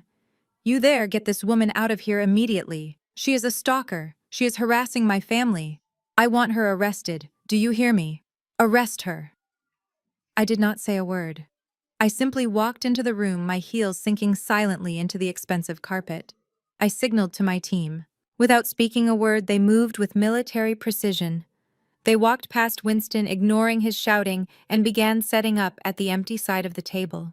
They opened their briefcases, pulling out thick binders, stacks of documents, and a portable projector. Winston stopped shouting. He looked at the lawyers, confused by their behavior. What are you doing? He demanded. Why are you putting papers on the table? Who are you people? He turned back to me, his eyes narrowing. Simone, is this your doing? Did you hire actors? Is this some kind of sick joke to embarrass me? You hired a bunch of extras to pretend to be businessmen. He laughed, a harsh, barking sound that held no humor. This is sad even for you. You think this intimidates me. You are nothing but a desperate little girl playing dress-up. Now get out before I lose my temper. I ignored him completely. I walked to the head of the table, the seat reserved for the highest-ranking person in the room. The seat Winston had been eyeing for himself. I pulled the heavy leather chair back. Winston stepped in front of me, blocking my path. Oh, no, you do not, he sneered. That seat is for the director of the Atlas Fund. You are not sitting there. You are fit to serve coffee, maybe, but you do not sit at the table. Jamal finally spoke up, his voice cracking. Dad, just stop, please. Shut up, Jamal, Winston snapped, not looking at his son. I am handling this. He turned back to me, leaning down so his face was inches from mine. I could smell the scotch on his breath. You are going to leave this room right now, he hissed, or I will make sure you never work in this city again. I will crush you. I looked him dead in the eye. The fear I used to feel in his presence was gone, replaced by a cold, absolute certainty. Are you done, Winston? I asked softly. He blinked, surprised by my tone. Excuse me, he sputtered. I said, Are you done throwing your tantrum? Because we have business to discuss and you are wasting my billable hours. I stepped around him, moving with a fluidity that left him flat-footed. I sat down in the head chair. I crossed my legs, the red silk of my dress flowing over the armrest. I rested my elbows on the granite table and interlaced my fingers. The room fell deathly silent. Chloe was staring at me with horror, realizing exactly what was happening. Darius looked like he was about to vomit. Jamal had put his head in his hands. Only Winston was still in denial. "Get up!" he shouted, pointing a trembling finger at me. "Get out of that chair! Who do you think you are?" I reached into my clutch. I moved slowly, deliberately. I pulled out a small rectangular card made of heavy ivory cardstock with gold-embossed lettering. I slid it across the polished granite table. It spun perfectly, coming to a stop right in front of Winston. He looked down at it. He did not want to read it. He wanted to tear it up. But curiosity is a powerful force. He picked it up. As he read the words, his face went slack. The blood drained from his cheeks, leaving them gray and ashen. His mouth opened, but no sound came out. Read it out loud. "Winston," I commanded, my voice echoing in the silent room. He did not speak. He just stared at the card, his hands starting to shake uncontrollably. I leaned forward, my eyes locking onto his. "Since you seem to have lost your voice, allow me to introduce myself properly." I gestured to the lawyers on my right. "These are not actors, Winston. This is the senior litigation team from the Atlas Fund. And I am not the coffee girl." I stood up slowly, looming over him, as he slumped into his chair. "I am Simone Williams. I am the Director of Due Diligence and Investment Strategy for the Atlas Fund. I am the Vice President you have been waiting for. I am the one who reviewed your loan application. I am the one who audited your books." I paused, letting the weight of the revelation crush him. "And most importantly, Winston, I am the only person in this world who has the power to decide your fate. You called me street garbage. Well, that garbage just became your judge, jury, and executioner." Winston dropped the card. It fluttered to the table, landing face up. "Director Simone Williams."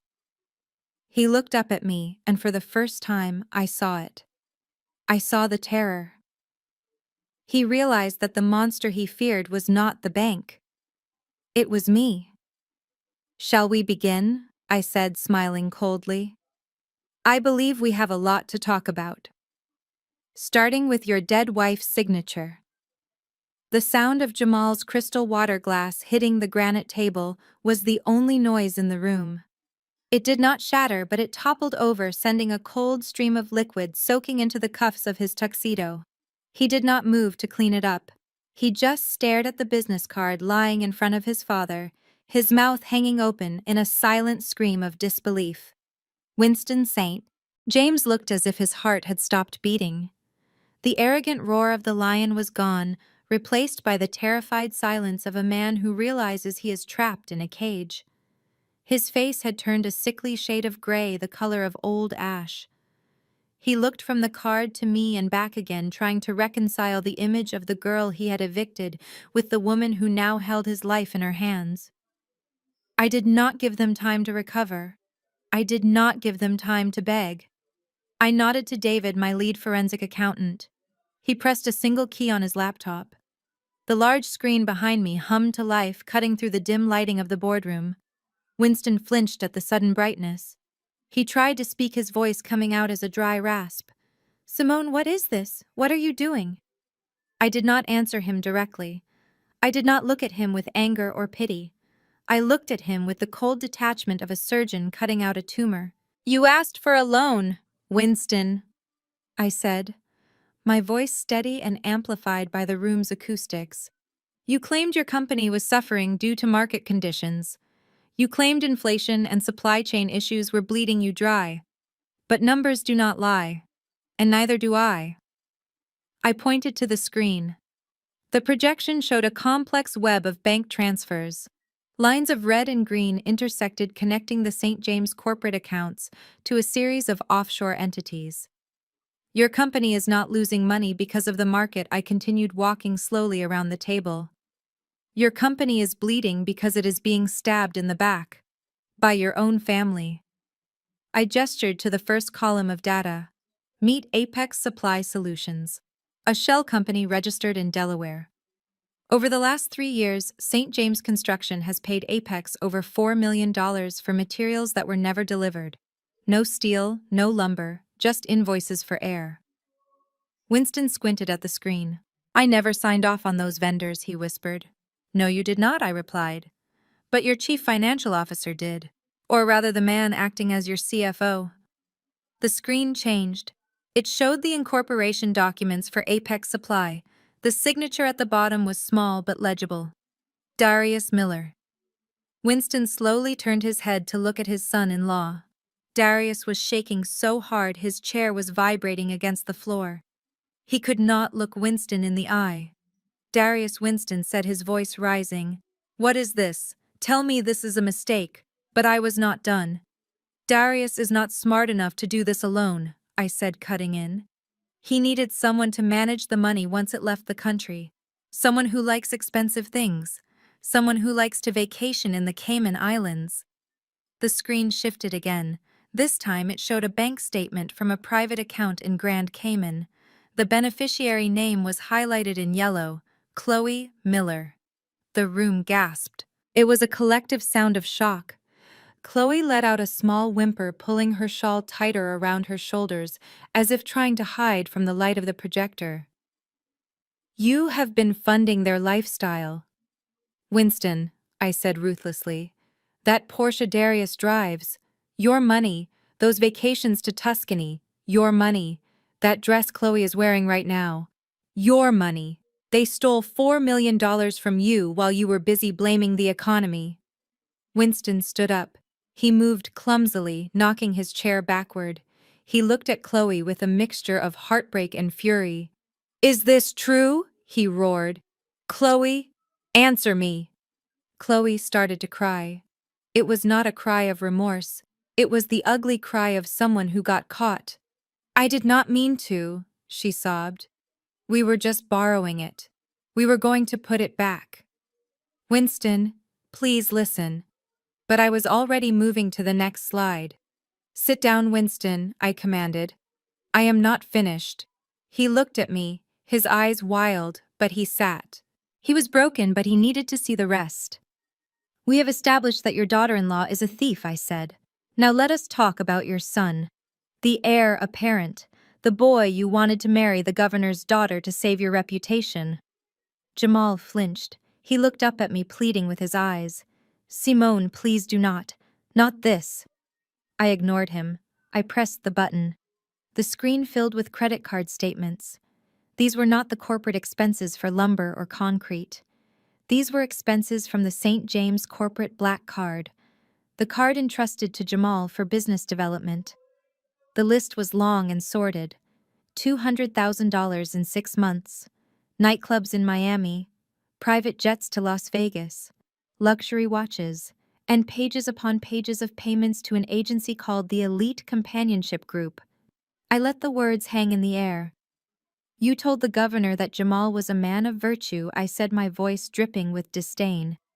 You told Vanessa that he was a traditional man. But it seems Jamal prefers to pay for his company. And he prefers to pay for it with your payroll funds.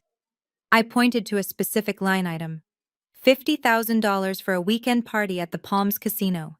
The same weekend you laid off 15 workers because you said you could not afford their wages.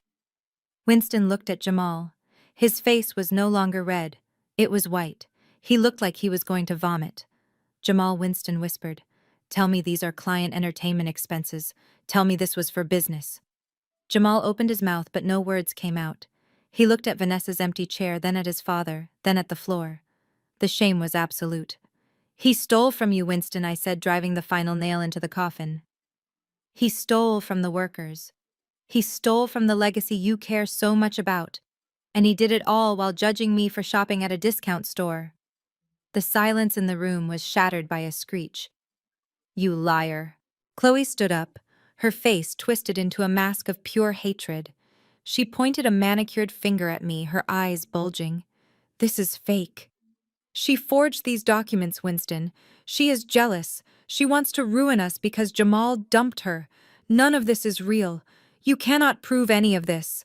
She turned to Winston, grabbing his arm. Do not believe her, Winston. She is a street rat. She made this up on her computer. There is no proof. I watched her flail. It was pathetic. No proof, I repeated calmly. I reached into my pocket and pulled out a small, sleek remote control. I suppose paper trails can be forged, Chloe. You would know all about that. But technology is a little harder to fake. I pressed play. The audio system in the boardroom crackled to life. It was a high-quality recording, crystal clear. The voice that filled the room was unmistakable. It was Chloe's voice. I do not care if the audit is coming, Darius. Just move the money to Cayman. The old man is too busy trying to get a loan to notice. He thinks I am perfect. He will never suspect me. Just do it. Chloe froze. Her hand dropped from Winston's arm. Then another voice played. It was Darius. What about Simone? She is asking questions. And then Chloe's voice again, sneering and cruel. Pay her off. Give her $10,000. She is poor, she will take it. And if she does not, we will just get Winston to crush her. He listens to everything I say. The recording ended. I looked at Chloe. She was trembling, her face pale, her eyes wide with terror. I have the video from the bank too, I said softly. And I have the footage from the coffee shop where you tried to bribe me. I walked over to the table and leaned in close to her. You called me a liar, Chloe. But the only thing lying in this room is you. Lying to your father-in-law, lying to the IRS, and now lying to yourself if you think you are walking out of here a free woman. Winston slowly turned to look at Chloe. The betrayal in his eyes was total. He pulled his arm away from her as if she were contagious. You called me the old man, he whispered. You said I was too stupid to notice. Chloe sobbed, stepping back, shaking her head. No, Winston, it was a joke.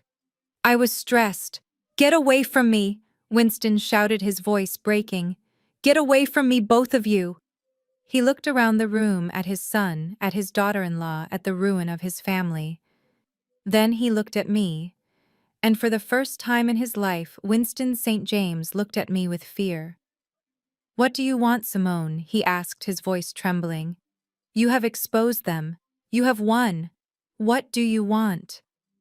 I smiled, and it was the smile of the reaper. I do not want anything from you, Winston, I said, walking back to the head of the table. Because you have nothing left to give. But we are not done yet. There is one more signature we need to discuss. I pointed to the final document on the screen. The loan application with the forged signature of his dead wife. And this one, Winston, is going to cost you more than just money. The sound of the slap echoed through the boardroom like a gunshot. Winston St. James had lost the last shred of his composure. He swung his hand with the full force of his rage, connecting solidly with Jamal's cheek. My ex-boyfriend stumbled back, his eyes wide with shock, clutching his face as he collided with the mahogany sideboard. But Winston was not done. He turned on Darius, who was trying to sink into his chair and vanish. Winston grabbed him by the lapels of his expensive suit and hauled him to his feet, shaking him like a rag doll. You idiots! Winston screamed, his face turning a terrifying shade of purple. You parasites! I built this company from nothing. I worked 18-hour days for 40 years, and you destroyed it. You gutted my legacy for sports cars and handbags. He shoved Darius away, sending him crashing into Chloe, who let out a sharp cry of pain. I am going to sue you, Winston roared, spitting the words at his own children. I am going to press charges against all of you. You are not my family. You are thieves. He turned back to the table, breathing heavily, his chest heaving. He looked at me, his eyes pleading for understanding. He was trying to pivot, trying to separate himself from the sinking ship. Simone, listen to me, he panted, smoothing his disheveled hair. You see what I am dealing with. I am the victim here. I did not know. You cannot punish the company for the actions of these criminals. I will fire them. I will fire them all right now. Just give me the loan. I can rebuild. I am Winston St. James. I always rebuild. I watched his performance with cold detachment. It was impressive how quickly he turned on his own blood to save his skin. But it was time to end the charade. I slowly stood up and walked around the table until I was standing right next to him. I looked down at the final document on the projector screen. "You are not a victim, Winston," I said, my voice cutting through his hysteria. "You are the architect of this disaster." I pointed to the signature line on the loan application.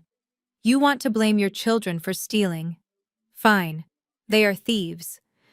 But let us talk about this signature. Eleanor St. James."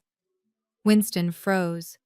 The color that had returned to his face drained away instantly, leaving him looking like a ghost. "My legal team pulled the death certificate." I continued, my voice hard and unforgiving. "Your wife died 5 years ago, Winston. Ovarian cancer. I remember Jamal crying at the funeral. I remember you giving the eulogy about how she was the moral compass of your life." I leaned in closer, my eyes locking onto his. "So tell me, Winston, how did a dead woman sign a collateral agreement last Tuesday?" The room fell silent. Even Chloe stopped crying. Jamal looked up from the floor, staring at his father with a new kind of horror. "You forged it," I whispered. But in the quiet room, it sounded like a shout. "You knew the bank would not accept the property as collateral without the CO trustee's signature. So you signed her name. You desecrated her memory to get your hands on more money." Winston opened his mouth to speak, but nothing came out. He looked small. He looked old. "You are not a victim," I repeated. "You are an accomplice. You knew the company was failing. Maybe you did not know about the Cayman accounts, but you knew you were insolvent.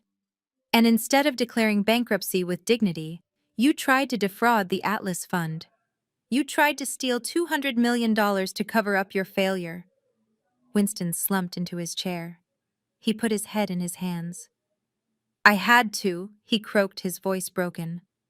"I could not let it fall. It is my name on the building, Simone. It is all I have." I looked at him, the man who had called me street garbage. I felt no pity. I only felt the cold satisfaction of justice. I walked back to the head of the table. I reached into my purse and pulled out a pen. It was a Mont Blanc, a heavy, expensive instrument of power, the same kind of pen Winston used to sign his checks. I held it up, letting the light catch the black resin barrel. Winston looked up. He saw the pen. A flicker of hope ignited in his eyes. It was pathetic and desperate, but it was there. He thought maybe, just maybe, I was going to show mercy. He thought that because I had loved his son, I might spare the father. "Simone," he whispered, sitting up straighter. "Please. I learned my lesson. I will pay it back. I swear. Just sign the check. Save us." I clicked the cap off the pen. The sound was sharp and final. I lowered the tip toward the document on the table. Winston held his breath. Jamal pulled himself up from the floor, watching with wide eyes. Chloe stopped breathing. For a second, the entire fate of the St. James dynasty hung in the balance of my hand. I hovered the pen over the signature line. "You want me to save you, Winston?" I asked softly. "Yes." He begged, tears streaming down his face. "Yes, please." I looked at him one last time. I smiled. And then I wrapped both hands around the expensive pen. With a sharp, violent snap, I broke the pen in two. Ink exploded onto my hands, staining my fingers like black blood. The sound of the plastic shattering echoed in the silent room like a bone breaking. I threw the broken pieces into the trash can next to me. "Use your own pen, Winston," I said, my voice turning to ice, "because you are not getting a dime from us." Winston let out a sound that was half sob, half scream. But I was not done. The rejection of the loan was just the beginning. The real pain was about to start. I turned to the lead attorney. "Execute the order." The lawyer nodded and typed a command into his laptop. I turned back to the family, who were now huddled together in their terror. "You thought I was just here to deny your loan application," I said, pacing in front of them. "But you forgot one thing about the finance world. Debt is a commodity. And when I saw how much trouble you were in, I made a few calls." I picked up the remote and changed the slide on the screen. It showed a legal transfer document stamped with the seal of the Atlas Fund. St. James Construction owed $50 million to Bank of America, I explained. It was bad debt. Distressed assets. The bank was worried you would default, so they were happy to sell that debt to us for pennies on the dollar. Winston's eyes bulged. No, he gasped. No, you cannot do that. We already did, I replied. As of this morning, the Atlas Fund is your primary creditor. We own your debt, Winston. And since you are in default on your payments, and you have just admitted to fraud, I am exercising our right to accelerate the debt. I slammed my hand down on the table. I want my $50 million, Winston, and I want it now. We do not have it, Winston cried. You know we do not have it. I know, I said coldly. Which brings me to the next phase, asset forfeiture. Suddenly, a cacophony of noise erupted in the room. It was not voices, it was phones. Winston's phone buzzed on the table. Jamal's phone pinged in his pocket. Chloe's phone lit up in her clutch. They all scrambled to check their devices. Chloe screamed first. She dropped her phone as if it burned her. My cards, she shrieked. They are declined. All of them. My credit lines are frozen. Jamal looked at his screen, his face pale. My trust fund. It says zero balance. Access denied. Simone, what did you do? I did not do anything, Jamal. I said calm amidst the chaos. The algorithm did it. Once we filed the lien against your assets, the banking system automatically froze your personal accounts to prevent capital flight. You are broke, Jamal. All of you. Winston stared at his phone, reading the notification from his private banker. His hands were shaking so hard he dropped the device. My house, he whispered. My boat. Gone, I confirmed. We are seizing everything to recoup the debt. The mansion, the cars, the jewelry you are wearing right now. It all belongs to the Atlas Fund. By Monday morning, you will be lucky if you have enough money to buy a bus ticket. You cannot do this, Winston yelled, lunging across the table. I will kill you. I will kill you. My security team stepped forward, blocking him easily. Winston collapsed onto the table, sobbing uncontrollably. The king had fallen. But the night had one final surprise. The doors to the boardroom burst open. The music from the gala outside flooded in for a brief second before being cut off by the presence of 4 men in windbreakers with yellow lettering on the back. FBI. The lead agent walked into the room. He did not look at me. He looked straight at the St. James family. He walked over to Darius and Chloe, who were clinging to each other in the corner. Darius Miller. Chloe Miller, the agent said, his voice devoid of emotion. You are under arrest for wire fraud, money laundering, and embezzlement. He pulled out a pair of handcuffs. Chloe screamed and tried to run behind Winston, but the agent grabbed her arm. She kicked and screamed as he snapped the cuffs on her wrists. I am innocent, she wailed. It was his idea. It was all Darius. Darius looked at her with pure hatred as he was cuffed next to her. The agent then turned to Winston, who was still slumped over the table. Winston St. James, the agent said. We have a warrant for your arrest regarding bank fraud, forgery of legal documents, and conspiracy. Winston looked up. He looked at the agent. Then he looked at me. I stood there, my hands still stained with the ink from the broken pen. I did not look away. Please, he whispered to me. Simone, we are family. I looked at him. I looked at the man who had tried to destroy me. No, Winston, I said softly. We are not family. I am just the auditor, and your account is closed. I turned and walked out of the room, leaving the screams and the sound of handcuffs behind me. I walked back into the gala, where the band was still playing, oblivious to the fact that the St. James Empire had just ceased to exist. The chaos inside the boardroom was a symphony of destruction, and for the first time in my life, I enjoyed every note of it. The air, which had been stifling only moments ago, was now thick with the sounds of justice being served. Chloe was screaming shrill and piercing as the FBI agent tightened the handcuffs around her wrists. She was thrashing against him, her cream dress twisting around her legs, her mascara running down her face in black rivulets. She looked at Darius, who was being led away in silence, his head hung low in defeat. "It was not my fault," she wailed, her voice cracking with hysteria.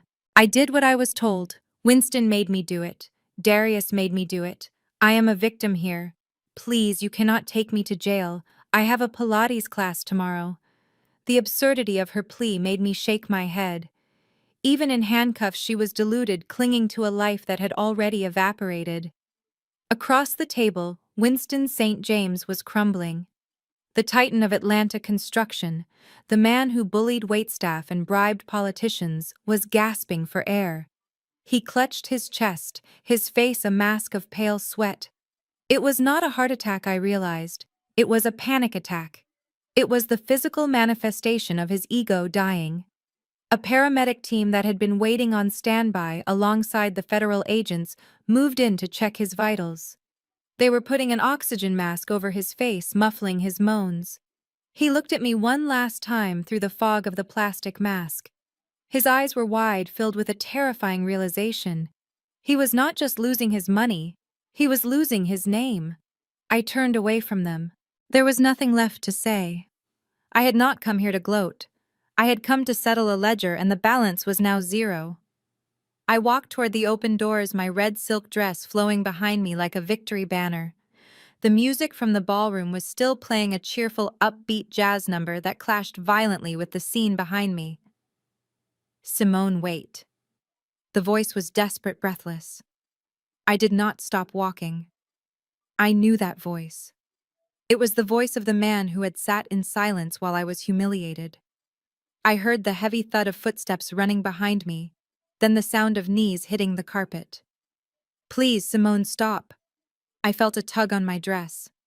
Jamal had thrown himself onto the floor, grabbing the hem of my gown with both hands. He was anchoring me, trying to drag me back into his world. I stopped. I did not turn around immediately. I looked down at the red silk pulled taut by his grip. It felt heavy, as if the weight of his cowardice was trying to stain the fabric. I slowly pivoted on my heel. Jamal was on his knees looking up at me. His tuxedo was disheveled, his tie crooked, and his face was wet with tears and sweat. He looked nothing like the prince of the city he pretended to be. He looked like a frightened child. "Simone, please," he begged, his voice trembling. "You cannot leave me like this. You know I love you. You know I never wanted this." I stared at him, my expression unreadable. "You love me," I repeated flatly. "Is that why you let your father throw money at me? Is that why you stole from your own company to pay for women in Vegas?" "That was a mistake," he cried, tightening his grip on my dress. "I was lost, Simone. I was under so much pressure. Dad forced me into everything. He forced me to date Vanessa. He forced me to spend that money to keep up appearances. I was a victim too. I was manipulated just like you were." He crawled an inch closer, pressing his face against the silk of my dress. "But we can fix this. You have the power now. You can call off the lawyers. You can unfreeze my trust fund. We can start over, baby. Just you and me. I will be better. I swear. I will be the man you deserve. We can run this city together. Think about it, Simone. You and me, the power couple of Atlanta." I looked down at him, feeling a wave of pure disgust wash over me. It was not anger anymore. It was nausea. He actually thought he could charm his way out of this. He thought that because I had once loved him, I was stupid enough to save him. He saw me not as a person, but as a resource. Before, I was a resource for rebellion against his father. Now I was a resource for his survival. I reached down. Jamal's eyes lit up with hope. He thought I was reaching to pull him up to embrace him. Instead, I placed my hand on his wrist. My fingers were cool and firm. I peeled his fingers off my dress one by one. He resisted at first, but my grip was unyielding. I removed his hand from my person as if I were removing a piece of gum that had stuck to my shoe. I held his hand in the air for a second, letting him feel the distance between us, and then I dropped it. It fell limply to his side. I took a step back, creating a chasm between us that no apology could ever bridge. Jamal, I said, my voice low but carrying the weight of a judge's gavel. Do you remember what your father called me at dinner last week? Jamal blinked, confused by the question. Simone, please, that was him, not me. He called me street garbage. I continued, ignoring his interruption. He said I was trash in a borrowed dress. He said I belonged in the gutter. I smoothed the fabric of my gown where his sweaty hands had wrinkled it. You all laughed. You thought it was funny because you thought power was something you were born with. You thought money was a shield that could never be broken. I leaned down slightly, looking deep into his watery eyes. But here is the reality, Jamal. I worked for everything I have. My power is mine. My money is mine. My name is mine. I pointed toward the boardroom where the agents were leading his family away. Your father is going to prison. Your brother and sister-in-law are going to prison. And you. I paused, letting the silence stretch out. Your accounts are frozen. Your credit cards are canceled. The penthouse you live in is technically corporate housing owned by St. James Construction, which is now owned by the Atlas Fund. My team is changing the locks as we speak. Jamal's jaw dropped. No, you cannot. Where am I supposed to go? I stood up straight, looking down at him from my full height. I do not know, Jamal. But it is a warm night. I am sure you can find a park bench somewhere. I turned my back on him. Because Jamal, I added, throwing the words over my shoulder. Now you are the one who is homeless. You are the street garbage now. I walked away. Behind me I heard him scream my name, a ragged, desperate sound that was quickly swallowed by the murmurs of the crowd in the lobby. I walked through the hotel lobby. The other guests, the socialites, and politicians parted for me like the Red Sea. They had seen the FBI agents. They had seen the fall of the St. James family. And they looked at me with a mixture of fear and awe. I did not acknowledge them. I did not need their validation. I pushed through the revolving glass doors and stepped out into the night. The air in Atlanta was sweet and humid. The storm from the previous days had cleared, leaving a sky full of stars that twinkled above the city lights. I took a deep breath, filling my lungs with freedom. It tasted better than any champagne. At the curb, the valet was waiting, but it was not my Honda Civic he was standing next to. It was a sleek silver Rolls-Royce Phantom, the company car that I had finally decided to use. The valet, a young man who looked terrified, opened the heavy rear door for me. Ms. Williams, he said, his voice shaking slightly. Good evening. I smiled at him. It was a genuine smile, warm and tired. Good evening, I replied, slipping into the plush leather interior.